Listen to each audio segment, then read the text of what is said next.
میں اس کمرے میں آ کر لیٹ گیا جہاں روز ہی سوتا تھا، لیکن نیند آنکھوں سے کوسوں دور۔ میں بہت دیر تک بستر پر کروٹیں بدلتا رہا، پھر اٹھ کر سگریٹ سلگایا اور کمرے میں چہل قدمی کرنے لگا۔ 15-20 منٹ بعد چہل قدمی سے بھی اکتا گیا۔ زری گل بیرونی گیٹ پر موجود تھا۔ میں نے یہ سوچ کر اسے اپنے پاس بلا لیا کہ گفتگو کے ذریعے وقت کاٹنے کی کوشش کی جائے۔ میں زری گل سے گونگی لڑکی اور ان 2 ملازمین کے بارے میں پوچھنا چاہتا تھا جنہیں ہم عشرت فارم سے اپنے ساتھ بابو کی فیکٹری میں لے آئے تھے۔ زری گل سے باتیں کرتے ہوئے ابھی 2-4 منٹ ہی ہوئے تھے کہ اچانک میں چونک گیا۔ یوں لگا کہ اپنی بے قراری کا سبب میری سمجھ میں آ گیا تھا کہ بالائی منزل پر ایک ٹیلی فون سیٹ موجود ہے۔ وہ چالو حالت میں تھا۔ اگر دربار سنگھ کی نیت واقعی خراب ہوتی اور وہ کسی طرح اس ٹیلی فون سیٹ تک رسائی حاصل کر لیتا تو سارے کیے کرائے پر پانی پھر جانا تھا۔ ہم سے ایک سنگین غلطی ہو چکی تھی۔ میں نے اپنی نم آلود پتلون ٹٹول کر پستول کی موجودگی کا یقین کیا اور تیز قدموں سے دروازے کی طرف بڑھا۔ استاد صاحب، کدھر جاتا ہے؟ تم گیٹ پر پہنچو، میں ابھی آ رہا ہوں، میں نے تیزی سے کہا اور باہر نکل گیا۔ سیڑھیاں پھلانگتا ہوا میں بالائی منزل پر پہنچا۔ ایک کمرے میں بوٹا سنگھ صوفے پر نیند دراز تھا اور باریک آواز میں کوئی پنجابی لوک گیت گنگنا رہا تھا۔ اس کے سامنے ایشٹرے میں سگریٹ کے ٹکڑوں کا ڈھیر لگا ہوا تھا۔ مجھے دیکھ کر وہ چونکا۔ میں نے ہونٹوں پر انگلی رکھ کر اسے خاموش رہنے کا اشارہ کیا اور اس راہداری کی طرف بڑھا جو اندرونی کمروں کی سمت جاتی تھی۔ میری معلومات کے مطابق ٹیلی فون جس کمرے میں رکھا تھا اس کے عین سامنے والا کمرہ دربار سنگھ کے بیڈ روم کے طور پر استعمال ہو رہا تھا۔ ٹیلی فون والا کمرہ مقفل تھا۔ اگر دربار سنگھ فون والے کمرے میں گھسنا چاہتا تو اس کے لیے تالا توڑنا ضروری تھا۔ میں دبو پاؤں چلتا انسپیکٹر کے کمرے کے سامنے سے گزرا اور ٹیلی فون والے کمرے کے سامنے پہنچ گیا۔ یہاں روشنی بہت مدھم تھی۔ میں نے نیچے جھک کر تالے کا جائزہ لیا اور سناٹے میں رہ گیا۔ تمام تر اندیشے ایک ہی پل میں درست ثابت ہو گئے تھے۔ تالا اپنی جگہ موجود تھا، لیکن جس کنڈی میں وہ لگا ہوا تھا اسے پیچ کھول کر اکھاڑ لیا گیا تھا۔ یہ کام اسکرو ڈرائیور کے ساتھ مہارت اور طاقت سے کیا گیا تھا۔ میں نے اپنا لوڈڈ پستل ہاتھ میں لیا اور کھڑکی سے اندر جھانکنے کی کوشش کی۔ اندر تاریکی تھی۔ کوئی آواز یا آہٹ سنائی نہیں دی۔ میں نے بآہستگی دروازے پر دباؤ ڈالا اور اسے کھولتے ہوئے اندر چلا گیا۔ 1-2 لمحوں کے لیے یہ محسوس ہوا کہ کمرے میں کوئی ہے، لیکن پھر یہ اندازہ غلط ثابت ہو گیا۔ کمرہ مکمل طور پر خالی تھا۔ صحن کی جانب سے آنے والی روشنی میں کمرے کے خد و خال پہچاننا مشکل نہیں تھا۔ میں محتاط قدموں سے ٹیلی فون اسٹینڈ کی طرف بڑھا۔ ٹیلی فون کے ڈائل پر ایک چھوٹا سا خوبصورت تالا لگا تھا۔ یہ تالا بھی کھلا پڑا تھا۔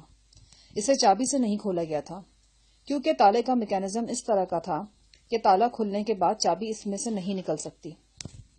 تالے کو کھولنے کے لیے کوئی تار یا پن وغیرہ استعمال کی گئی تھی۔ اب اس بات میں شک و شبے کی کوئی گنجائش نہیں رہ گئی تھی کہ تھوڑی دیر پہلے انسپیکٹر دربار سنگھ یہاں داخل ہوا ہے اور اس نے فون کیا ہے۔ صحن کی جانب کھلنے والی کھڑکی پر آہٹ ہوئی۔ میں نے دیکھا کہ ادریس نامی ملازم اندر جھانک رہا ہے۔ اس کے کندھے سے بندوق لٹک رہی تھی جسے بارش سے بچانے کے لیے اس نے پولیتھین سے ڈھانپ رکھا تھا۔ اب کھلی کھڑکی سے اس نے ٹارچ کی روشنی اندر پھینکی اور مجھے پہچان لیا۔ کیا بات ہے صاحب؟ کچھ نہیں، تم ہوشیاری سے پہرا دو۔ کسی کو کوٹھی سے نکلنا چاہیے نہ اندر آنا چاہیے۔ بہتر صاحب، اس نے کہا اور کھڑکی کے سامنے سے ہٹ گیا۔ میرے ہاتھ پاؤں میں چوٹیاں سی رینگنے لگی۔ اگر دربار سنگھ فون کر چکا تھا تو عنقریب ہم سب سخت مصیبت سے دوچار ہونے والے تھے۔ میں نے ریسیور اٹھایا اور ٹون سننی چاہی۔ ایک دم آنکھوں کے سامنے امید کی کرن طلوع ہوئی۔ ذہن میں سر اٹھانے والے محیط خدشات پس منظر میں چلے گئے۔ میں نے 3-4 بار ڈائل دبایا اور اس نتیجے پر پہنچا کہ فون ڈیڈ ہے۔ یہ بے حد خوش آئند صورتحال تھی۔ فون تک پہنچ جانے کے باوجود انسپیکٹر اسے استعمال کرنے میں ناکام رہا تھا۔ اسے ایک خوبصورت اتفاق ہی کہا جا سکتا ہے۔ صرف 7-8 گھنٹے پہلے میں نے خود یہ فون استعمال کیا تھا۔ اس وقت یہ بالکل ٹھیک تھا۔ اچانک میری نگاہ کھڑکی سے باہر جھولتے ہوئے ایک تار پر پڑی۔ میں نے قریب جا کر دیکھا۔ یہ ٹیلی فون کا تار تھا جو برساتی کی چھت سے ٹوٹ کر نیچے لٹک رہا تھا۔ میری آنکھوں میں وہ منظر گھوم گیا جب سائیں علی نے برساتی کی چھت سے چھلانگ لگائی تھی اور ایک تار کو توڑتا ہوا نیچے آیا تھا۔ یقیناً یہ وہی تار تھا۔ میں کچھ دیر حیرت کے سمندر میں غوطے کھاتا رہا۔ کبھی کبھی محسوس ہوتا تھا کہ سائیں علی کی ہر حرکت اور بات کے پیچھے کوئی حکمت پوشیدہ ہے۔ وہ جو کچھ کرتا تھا نادانستہ کرتا تھا، مگر اس کے باوجود اس کے اکثر افعال میں معنی و مقصد ہوتا تھا، جیسے کوئی پراسرار قوت اس کے سنگ سنگ چلتی ہو اور اس سے کرشمہ سازیاں کرواتی ہو۔ میں فطرتاً حقیقت پسند ہوں اور زندگی کے ٹھوس پہلوؤں پر نظر رکھتا ہوں۔ بالفاظ دیگر ہر معاملے میں میرا نقطہ نظر سائنسی ہوتا ہے، لیکن نہ جانے کیوں سائیں علی کو دیکھ کر میں ایک عجیب سی کشمکش کا شکار ہو جاتا تھا۔ اب یہ تار والا معاملہ بھی غور و فکر کا تقاضا کرتا تھا۔ ممکن تھا کہ یہ صرف ایک اتفاق ہو، لیکن اگر اتفاق تھا بھی تو بہت حیرت انگیز تھا۔ میں چند لمحے مردہ ٹیلی فون کے قریب کھڑا سوچتا رہا، پھر دبے پاؤں چلتا کمرے سے نکلا اور اس کمرے کے سامنے پہنچ گیا جو آج رات انسپیکٹر کے بیڈ روم کے طور پر استعمال ہو رہا تھا۔ کمرے میں نائٹ بلب روشن تھا۔ میں نے دروازے پر ہلکی سی دستک دی۔ چند لمحے بعد دروازے کے بالکل قریب سے انسپیکٹر دربار سنگھ کی کھانسی سنائی دی اور دروازہ کھول دیا گیا۔ انسپیکٹر سامنے کھڑا تھا۔ اس کی بدنیتی ثابت ہو چکی تھی۔ اب اس سے رعایت کی کوئی گنجائش تھی نہ ضرورت۔ میں نے اسے ایک زوردار دھکا دیا۔ وہ اچھل کر بیڈ پر گرا اور لڑک کر دوسری طرف نکل گیا۔ اس کا پسٹل زری گل اور بوٹا سنگھ نے رات پچھلے پہر ہی چھین لیا تھا۔ اب وہ نہتا تھا۔ میں نے بھی اپنا پسٹل لاک کر کے پتلون کی جیب میں گھسیڑ لیا اور خم ٹھوک کر انسپیکٹر دربار سنگھ کے سامنے آ گیا۔ اسے اپنے کرتوت کا علم تھا، لہٰذا وہ میرے رویے پر زیادہ حیران نہیں ہوا۔ قالین پر گرتے ہی وہ اسپرنگ کے مانند اچھل کر کھڑا ہو گیا اور بڑے وحشیانہ انداز میں مجھ پر جھپٹا۔ اگر مجھے اپنی جگہ چھوڑنے میں ایک لمحے کی تاخیر ہوتی تو دربار سنگھ کا ہیوی ویٹ مکہ مجھے شب تاریک میں خورشید کا دیدار کرا دیتا۔ وار خالی کیا تو دربار سنگھ اپنے ہی زور میں سائڈ ٹیبل سے جا ٹکرایا۔ ٹیبل پر رکھی ہوئی شیشے کی ایک خوبصورت مورتی کا تصادم دیوار سے ہوا اور مورتی دو نیم ہو گئی۔ مورتی کا ایک فٹ لمبا ٹکڑا دربار سنگھ کے ہاتھ میں آ گیا۔ یہ ٹکڑا آگے سے برچھی کی طرح نوکیلا اور سخت تھا۔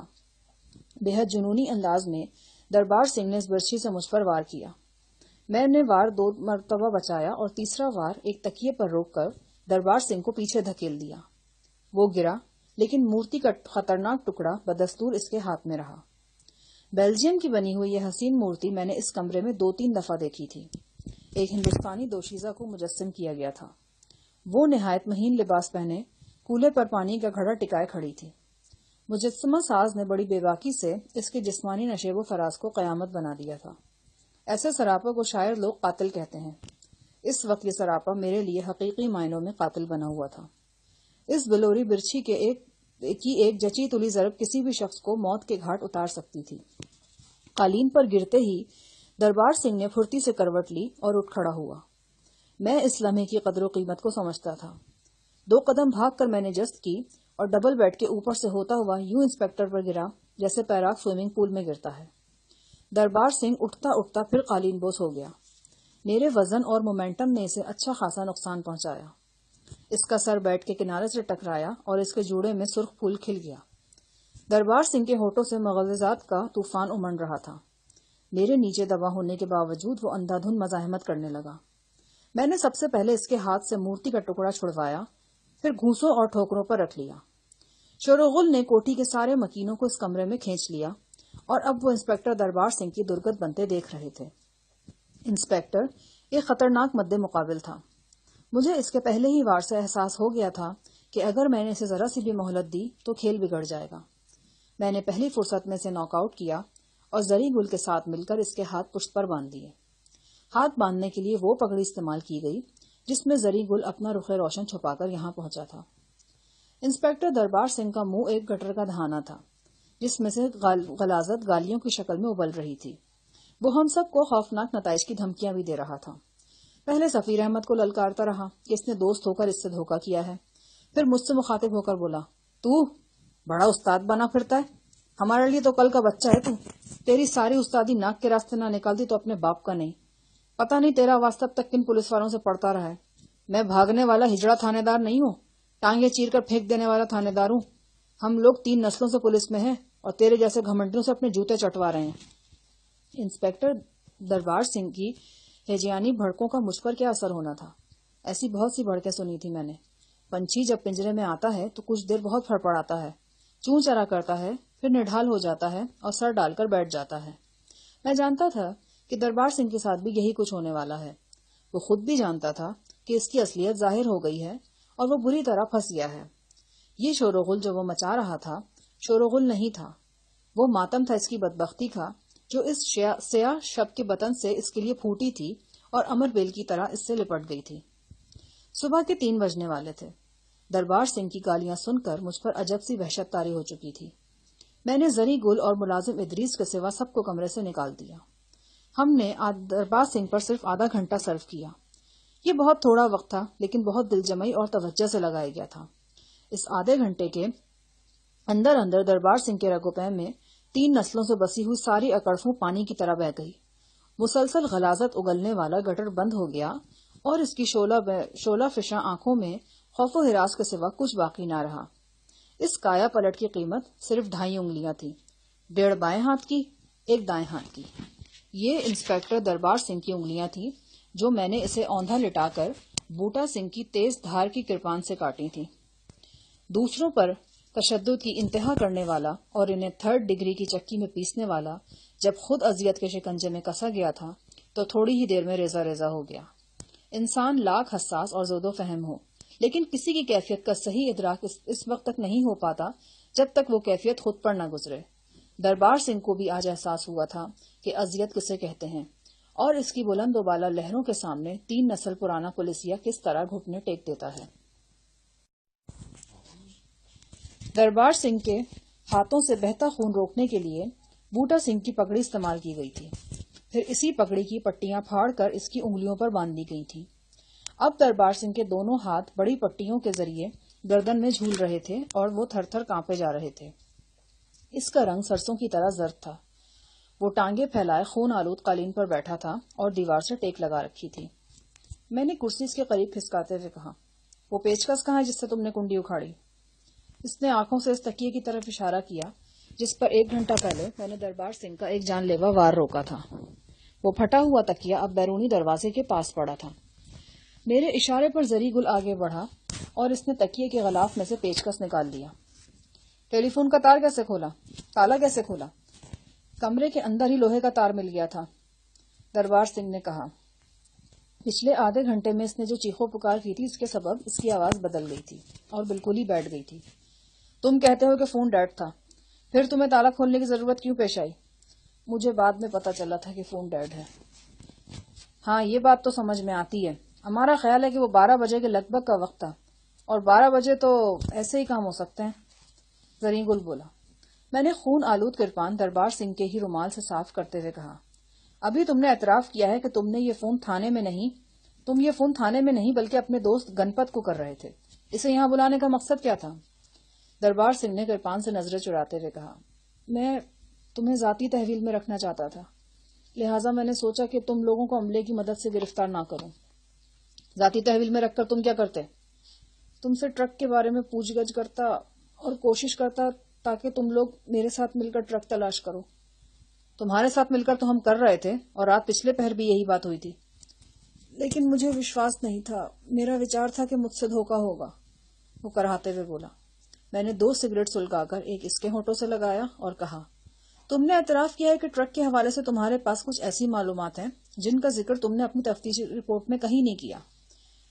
میں نے یہ بات ٹرک کے بارے میں نہیں، 22 مارچ والی واردات کے بارے میں کہی تھی. چلو واردات کے بارے میں صحیح، کیا معلومات تھیں وہ؟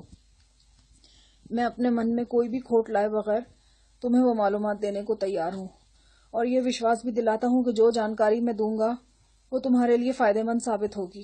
لیکن اس کے بدلے میں مجھے کیا ملے گا؟ میں نے زری گل سے کہا، لگتا ہے اس کی 1 آدھ انگلی اور کاٹنی پڑے گی. میرے منہ سے یہ بات سن کر دربار سنگھ کا زرد رنگ کچھ اور زرد پڑ گیا، تاہم وہ منہ سے کچھ نہیں بولا.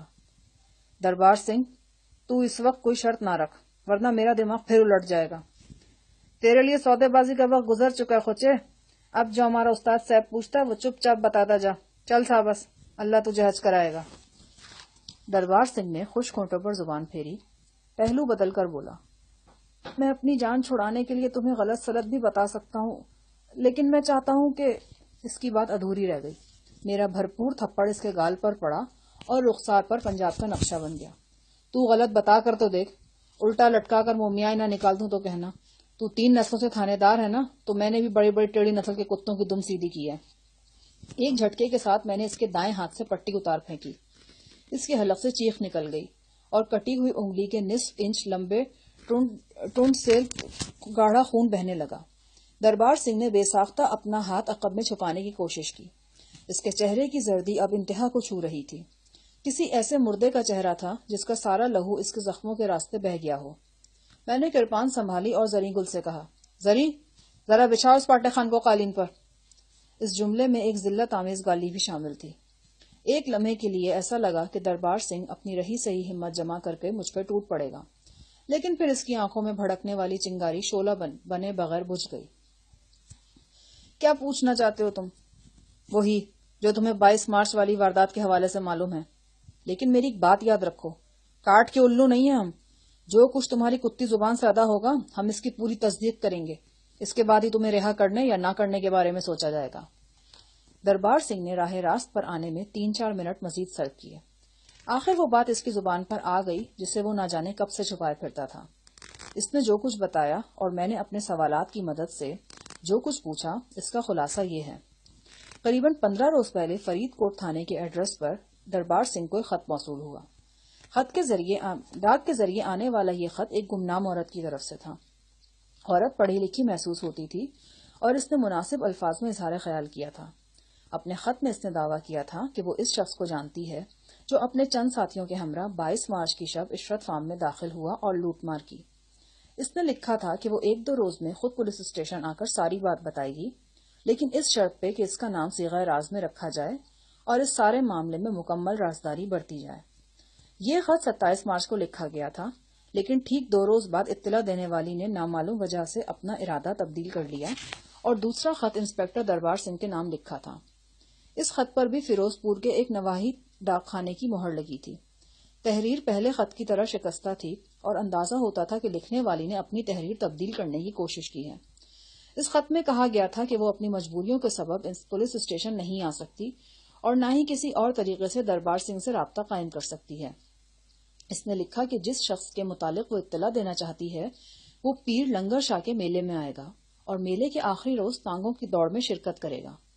اطلاع دینے والی نے اس شخص کا نام نہیں لکھا تھا، لیکن اس کی اتنی واضح نشانیاں بتا دی تھی کہ اسے ان نشانیوں کی مدد سے پہچاننا بہت آسان تھا۔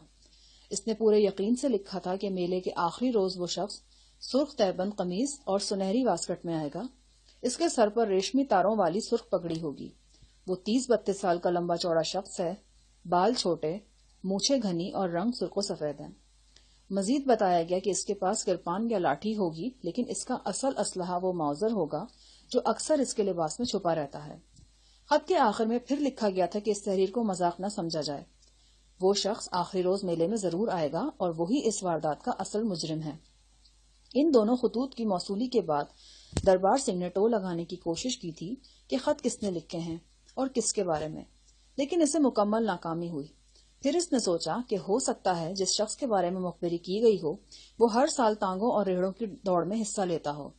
اس نے میلے کے منتظمین سے رابطہ کیا تھا اور کھوج لگانے کی کوشش کی تھی، مگر یہاں بھی تفتیش آگے نہیں بڑھ سکی تھی۔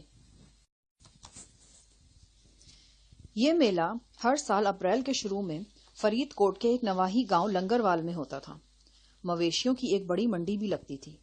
رسہ کشی اور تانگا ریس اس میلے کے 2 اہم آئٹم تصور کیے جاتے تھے۔ اس کے علاوہ بھی بہت سے کھیل تماشے اور رنگا رنگ دلچسپیاں اس میلے کا خاصہ تھیں۔ اس دفعہ یہ میلہ 21 سے 23 تاریخ تک لگ رہا تھا۔ اس حساب سے میلے کی اصل گہما گہمی شروع ہونے میں بھی 7-8 روز باقی تھے۔ یہ ساری باتیں بتانے کے بعد دربار سنگھ نے مجھے وہ دونوں خطوط بھی دکھا دیے جو اسے گمنام عورت کی طرف سے موصول ہوئے تھے۔ کاپی سائز کے صفحے پر بال پوائنٹ سے لکھا گیا تھا۔ الفاظ اس فصل کی مانند دکھائی دیتے تھے جو بے حد تیز ہوا کے سبب کھیت میں لیٹی نظر آ رہی ہو۔ اندازہ ہوتا تھا کہ جان بوجھ کر ہینڈ رائٹنگ بگاڑی گئی ہے۔ دربار سنگھ نے دونوں خطوط تعویذ کی طرح طے کر کے اپنے بٹوے کی خفیہ تہہ میں چھپا رکھے تھے۔ میں نے پڑھنے کے بعد یہ خطوط اپنے پاس رکھ لیے۔ دربار سنگھ میرے اشاروں پر ناچ رہا تھا۔ میں چاہتا تھا کہ جو زیادہ سے زیادہ فائدہ اس سے حاصل کیا جا سکتا ہے کر لیا جائے۔ وہ ایک بدماش تھانے دار تھا اور شرافت کے ساتھ اس پر قابو پانا بہت مشکل تھا۔ میں نے اس سے چند سادہ کاغذات پر دستخط کرا لیے۔ پھر ایک ایسے ہی کاغذ پر اس سے ایک رقعہ لکھوایا. یہ رقعہ اس نے اپنے ایک سب انسپیکٹر کے نام لکھا. رقعے میں لکھا تھا کہ فلاں فلاں حوالاتی کو شخصی ضمانتوں پر چھوڑ دیا جائے اور تاحکم ثانی ان کو کسی طرح تنگ نہ کیا جائے. ان حوالاتیوں میں بابو لیاقت کی والدہ، اس کا ایک بھائی، 2 برادر نسبتی اور چند قریبی ساتھی شامل تھے. رقعے میں دربار سنگھ کی طرف سے یہ بھی لکھا گیا تھا کہ اسے تفتیش کے سلسلے میں فوری طور پر فرید کوٹ سے باہر جانا پڑ رہا ہے اور ممکن ہے 2-3 روز لگ جائیں. یہ رقعہ میں نے الگ صبح اس نوجوان کے ہاتھ تھانے بھیج دیا جس نے رات بوٹا سنگھ اور زری گل کے ساتھ مل کر کوٹی پر دھاوا بولا تھا. یہ نوجوان ابھی تک پولیس کے لیے اجنبی تھا. رقعہ بھیجنے کے 15-20 منٹ بعد میں نے انسپیکٹر دربار سنگھ سے تھانے میں فون بھی کروا دیا. فون پر بھی مختصراً وہی باتیں کہی گئیں جو رقعے میں لکھی گئی تھی. اب مجھے یقین ہو گیا کہ نہ صرف بابو کی والدہ اور خیر خواہ رہا ہو جائیں گے بلکہ 1-2 دن انسپیکٹر دربار سنگھ کی گمشدگی کا نوٹس بھی نہیں لیا جائے گا. انسپیکٹر کی جیپ ابھی تک باہر پورچ میں کھڑی تھی. میں نے جیپ ایک گیراج میں بند کروا کر باہر سے تالا لگوا دیا. ان کاموں سے فارغ ہو کر میں نے غزالہ سے دربار سنگھ کے زخمی ہاتھوں کی مرہم پٹی کروائی. غزالہ حیران تھی کہ زخمی کی انگلیوں کے ساتھ کیا ہوا ہے. میں نے اسے بتایا کہ اس نے زری گل کے ہاتھوں سے ایک تیز دھار کرپان چھیننے کی کوشش کی تھی.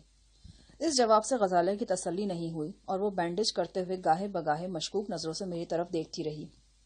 تاہم اس کی اتنی ہمت نہیں ہوئی کہ وہ مجھ سے سوال جواب کرتی.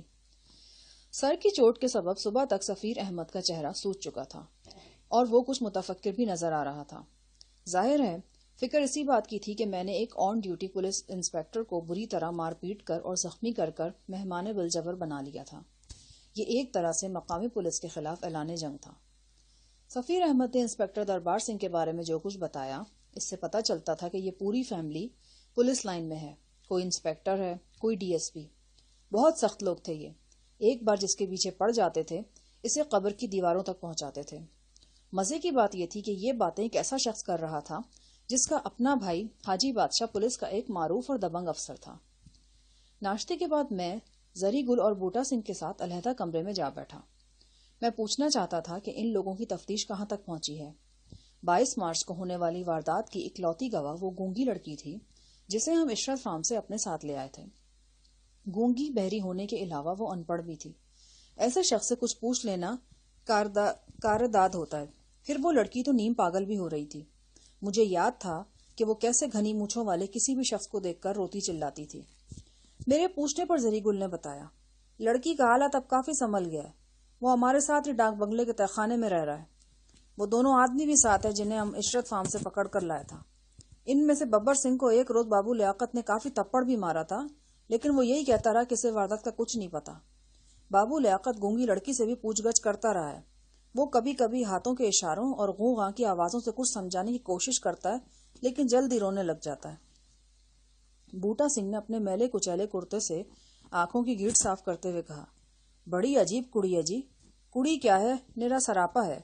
کوئی ڈانٹے تو بھی روتی ہے، پریم سے بات کرے تو بھی روتی ہے، اور خود کچھ کہنے کا جتن کرے تو بھی اس کا رونا نکل جاتا ہے. بابو لیاقت صاحب نے بڑا مغز کھپایا اس سے، لیکن لگتا ہے کوئی کام کی بات نہیں معلوم ابھی ہو سکی اس سے. میں نے کہا، اس لڑکے ببر سنگھ اور اس کے چاچے نے کیا بتایا ہے؟ بوٹا بولا، وہ دونوں وہی کہہ رہے ہیں جو پہلے روز کہا تھا. یعنی وہ قتل کی رات شام 6 بجے سے رات 12 بجے تک پل پر رہے تھے اور انہیں کچھ خبر نہیں کہ اس کے بعد ڈیرے پر کیا ہوا. وہ کہتے ہیں کہ گونگی ہی کچھ بتا سکتی ہے لیکن ابھی تک اس کے حواس ٹھیک نہیں ہوئے. اس کے ہوش و حواس ٹھکانے آنے تک انتظار کرنا ہوگا. اچانک میرے ذہن میں جھماکا سا ہوا. اچانک ایک خیال آیا تھا. دربار سنگھ کو مخبری کرنے والی عورت نے اپنے خط میں اس شخص کا حلیہ لکھا تھا جو اس کے نزدیک 22 مارچ کی واردات کا ذمہ دار تھا. اس حلیے میں سرخ تہبند قمیض اور پگڑی کے علاوہ گھنی اور بڑی بڑی مونچھوں کا ذکر بھی آیا تھا. کیا یہ محض اتفاق تھا یا واقعی گونگی لڑکی اور گمنام خطوط میں کوئی تعلق تھا؟ میرا ذہن سوچ کے گھوڑے دوڑانے لگا. آنکھوں کے سامنے بار بار خطوط کے الفاظ گھومنے لگے. میں نے دیوار پر آویزہ کیلنڈر کی طرف دیکھا. یہ 13 تاریخ تھی. لنگروال گاؤں میں پیر لنگر شاہ کا میلہ شروع ہونے میں ابھی 8 دن باقی تھے.